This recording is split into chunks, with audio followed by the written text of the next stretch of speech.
In front of me is REDBEAT E3, and today I would like to show you how you can add audio or video file to text message.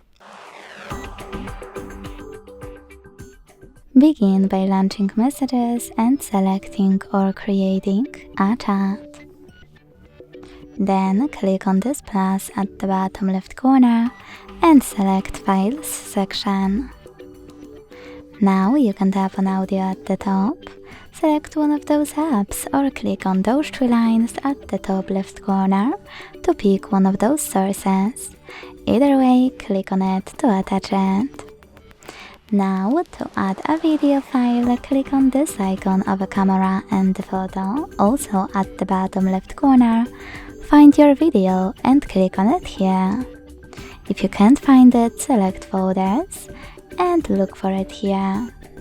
Then tap on it to add it. Thanks so much for watching. If you enjoyed this video, leave a like, comment and subscribe. Bye!